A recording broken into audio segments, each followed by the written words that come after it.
Bismillahirrahmanirrahim. Assalamualaikum warahmatullahi wabarakatuh. Perkenalkan, nama saya Diki Restu Setiawan. Saya merupakan mahasiswa dari STP Satya Widya. Dalam kesempatan kali ini, saya akan membawakan presentasi tentang tugas manajemen keuangan pertemuan pertama oleh Pak dosen Dr. Muhammad Soleh, SHB MM. Dalam kesempatan kali ini, saya akan menerangkan tentang peran finance dan accounting departemen dalam meningkatkan profit bisnis oleh Diki Setiawan. Yang pertama, saya akan menerangkan tentang apa sih yang dimaksud dengan finance itu, mulai dari definisinya sampai tugas kerjanya nanti, gitu kan? Kenapa pentingnya kita mengetahui tentang definisinya terlebih dahulu, supaya ketika kita bekerja, kita tahu definisinya, maka kita tahu koridor mana yang akan kita lalui ketika bekerja sendiri. Selanjutnya, saya akan menerangkan tentang finance, atau dalam bahasa Indonesia diartikan sebagai keuangan, yaitu ilmu dalam mengelola uang dan proses aktual untuk memperoleh dana yang mempengaruhi kehidupan setiap perusahaan. Finance berhubungan dengan pengawasan, penciptaan, dan studi keuangan, investasi aset, dan liabilitas yang membentuk sistem keuangan. Nah, jadi itu adalah definisi dari finance. Nah, yang selanjutnya adalah apa sih yang dimaksud dengan accounting? Setelah kita tadi mengetahui tentang definisi finance secara singkat, nah, selanjutnya saya akan menerangkan tentang definisi dari accounting. Accounting atau akuntansi diartikan sebagai proses pencatatan transaksi keuangan yang sistematis dan komprehensif yang berkaitan dengan bisnis. Akuntansi mengacu pada proses meringkas, menganalisa, dan melaporkan transaksi-transaksi kepada pengawas, regulator, dan entitas penagih pajak. Atau mudah dipahaminya adalah job desk dari seorang accounting atau akuntan adalah mereka memproses pencatatan, yaitu secara sistematis dan komprehensif, yang dimana hal itu sangat penting supaya kita sebagai petugas accounting nantinya mengetahui keuangan apa saja sih yang keluar dan masuk. Nah, kita secara komprehensif dan sistematis mencatat semuanya itu. Nah, setelah kita mengetahui definisinya secara umum, kita akan mengelompokkan mana yang accounting dan mana yang finance. Kenapa demikian? Karena kedua departemen ini atau kedua section ini memang satu dalam lingkup menangani tentang keuangan, tapi ada perbedaan yang ada di kedua ini antara accounting dan finance, gitu. Perbedaannya adalah setelah kita mengetahui pengertian masing-masing antara accounting dan finance, maka sebenarnya kita sudah bisa melihat hal mendasar yang membedakan keduanya. Secara umum, berikut tugas dan tanggung jawab dari accounting dan finance. Nah, yang pertama adalah tugas dari accounting.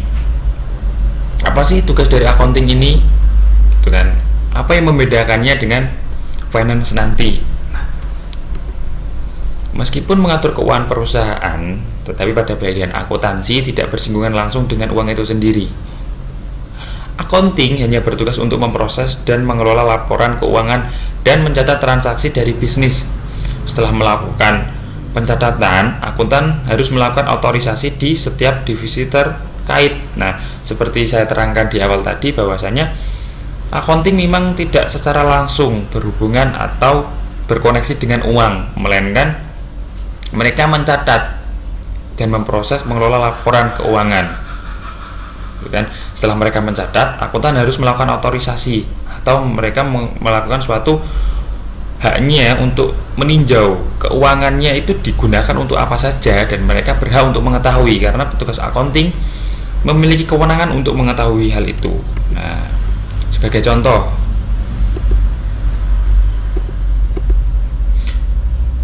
tugas accounting. Nah, supaya kita bisa memahaminya dengan mudah, setelah saya menerangkan definisi dan perbedaannya, saya akan memberikan contoh dari tugas accounting.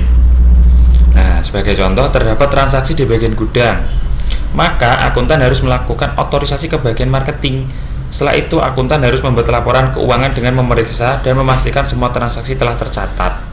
Artinya ketika di bagian gudang terdapat transaksi yang dimana transaksi tersebut berhubungan dengan section marketing. Nah, di sana seorang akuntan harus membuat laporan keuangan dengan memeriksa dan memastikan semua transaksi telah tercatat, supaya ketika nanti keluar masuknya uang kita tahu, dan kemana uang itu kita tahu, digunakan untuk apa kita tahu. Nah, di sini petugas accounting yang memiliki kewenangan itu dan memiliki otorisasi untuk meninjau gitu. Selain itu, bagian accounting juga memiliki tanggung jawab pada urusan pajak. Akuntan akan bertanggung jawab pada pengelolaan data keuangan perusahaan untuk memenuhi tujuan kualitatif perhitungan perpajakan. Akuntan juga harus bisa memberikan saran perencanaan finansial pada masa depan yang berdampak terhadap pajak. Gitu. Selain petugas accounting ini mencatat menggunakan otorisasinya untuk memeriksa dan memastikan semua transaksi telah tercatat, seorang accounting atau akuntan memiliki tugas yaitu memberikan saran perencanaan finansial pada masa depan yang dimana finansial itu akan berdampak pada pembayaran pajak. Nah, ini yang memberikan strategi saran adalah petugas accounting. Yang kedua, tugas dari finance. Nah, jika accounting tidak bersentuhan langsung dengan uang, maka bagian finance langsung bersentuhan dengan uang perusahaan itu sendiri. Finance akan lebih fokus dalam tugas dan tanggung jawab pencarian pengelolaan, pengalokasian dana, dan melakukan pembayaran di perusahaan. Nah, ketika accounting tidak memiliki singgungan langsung, melainkan dia berada di administrasinya, pencatatan dan pembukuan, balance atau tidak, ada yang janggal atau tidak. Secara pencatatan menggunakan otorisasinya untuk melihat section yang dimana section tersebut telah melakukan kegiatan yang mengeluarkan uang. Nah, mereka akan dicatat oleh seorang petugas akuntan atau section accounting. Nah, di sini tugas dari finance adalah mereka bersentuhan langsung dengan uang. Nah, itu adalah bedanya. Secara garis besar, kalau finance berhubungan langsung dengan uang, accounting berhubungan dengan administrasi dan pencatatan.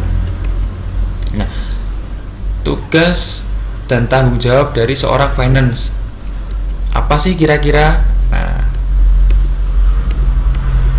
tugas dan tanggung jawab dari finance. Nah, bagian finance juga bertanggung jawab untuk mengatur kebutuhan uang kas perusahaan dan memastikan sesuai dengan pencatatan yang sudah dilakukan oleh bagian accounting. Nah, artinya seorang finance berhak untuk memegang uang perusahaan, termasuk menerima dan mengeluarkan uang tersebut baik yang ada pada kas, bank, deposit, atau investasi. Jadi ketika semua uang telah dicatat oleh petugas accounting, maka petugas finance berhak untuk memegang uang perusahaan itu. Nah, untuk pembelanjaan, pengelolaan, permodalan, dan seterusnya, baik uang yang ada pada kas, bank, deposit, ataupun investasi. Nah, setelah saya tadi menerangkan tentang definisi dan pengertian bahkan contoh dari accounting dan finance, yang dimana perbedaannya adalah ketika petugas accounting berorientasi pada administrasi, melakukan pencatatan, melakukan hak otorisasinya untuk mengetahui sirkulasi uang keluar dan masuknya. Yang kedua adalah petugas finance, yang dimana finance ini bersentuhan langsung dengan uang, yang dimana uang itu telah dicatat oleh petugas accounting. Nah, itu adalah urut-urutannya, sistematis secara berpikirnya seperti itu. Nah, uangnya akan dibelanjakan oleh petugas finance dan petugas accounting yang mencatat. Nah, dalam tugas kali ini saya akan mengambil salah satu section yang ada di departemen finance dan accounting yang memiliki strategi dalam meningkatkan profit bisnis di hotel. Nah, sebelum kita ke studi kasusnya dan menjawabnya, saya akan sedikit menerangkan tentang apa sih yang dimaksud dengan divisi purchasing itu sendiri, yaitu kegiatan operasional hotel hampir setiap hari membutuhkan barang yang bertujuan untuk menunjang aktivitasnya. Kegiatan pembelian tersebut hampir setiap hari dilaksanakan karena barang-barang yang dibeli sebagian berupa bahan makanan yang tidak dapat disimpan terlalu lama dalam gudang. Nah, jadi divisi purchasing adalah divisi yang nantinya akan memiliki aktivitas pembelian yang dilaksanakan oleh divisi purchasing itu sendiri, yang dimana divisi ini termasuk pada finance dan accounting departemen.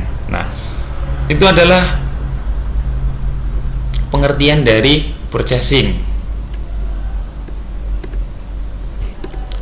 Nah, selanjutnya, kegiatan purchasing dalam operation suatu hotel tidak hanya melaksanakan transaksi pembelian untuk pemenuhan kebutuhan operasional, akan tetapi kegiatan pembelian lebih dari hal tersebut. Nah, apa sih yang dimaksud dari definisi di atas?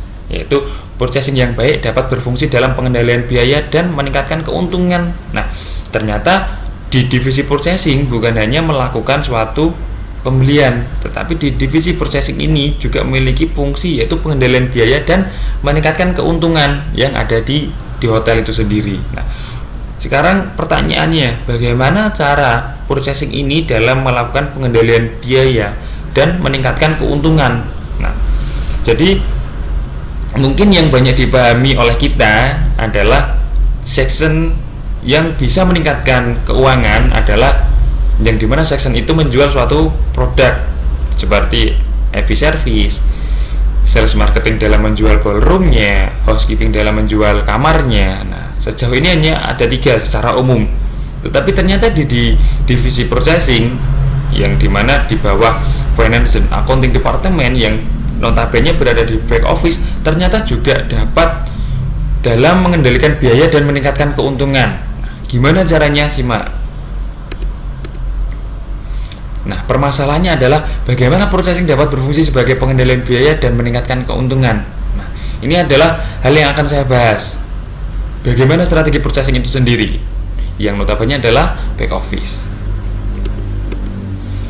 Nah, jawabannya adalah yang pertama, ketika purchasing ingin meningkatkan profit dan ingin mengendalikan biaya adalah yang pertama yang harus dipahami adalah efisiensi dalam operasional. Semua permasalahan mengenai efisiensi dalam operasional hotel dapat dimulai dari purchasing. Efisiensi dapat berdasar pada proses pembelian barang untuk memenuhi kebutuhan operasional. Dimulai dari REX produk. Apa sih yang dimaksud dengan REX produk itu? Jadi kita membeli produk untuk bahan di hotel kita sesuai dengan apa yang kita butuhkan.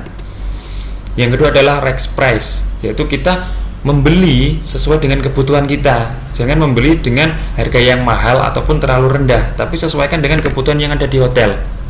Nah, yang selanjutnya adalah REX quality. Jadi kita harus memilih kualitas yang bagus sesuai dengan kebutuhan, tidak terlalu buruk dan tidak terlalu tinggi juga kualitasnya, supaya ketika nanti barang tersebut dikelola dan dijual sesuai dengan produk yang akan kita jual ke masyarakat. Yang selanjutnya adalah REX time. Apa sih yang dimaksud dengan REX time? Ini adalah membeli dengan sesuai waktunya supaya menghindari masa expired dari produk itu, karena setiap produk pasti akan memiliki masa expired, terlebih ketika barang tersebut adalah bahan-bahan untuk mengelola makanan. Nah, maka dari itu kita harus memilah waktu yang tepat dengan melihat okupansi hotel dan menyesuaikan pembelian barang sesuai waktu yang tepat.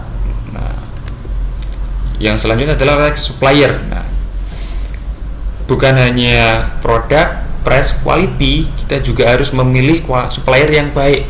Artinya mereka tidak memainkan keuangan supaya kita tidak rugi. Ketika kita mendapatkan supplier yang baik, maka kita akan mendapatkan produk yang baik juga, harga yang baik, kualitas, dan waktu pembelian yang baik juga. Gitu.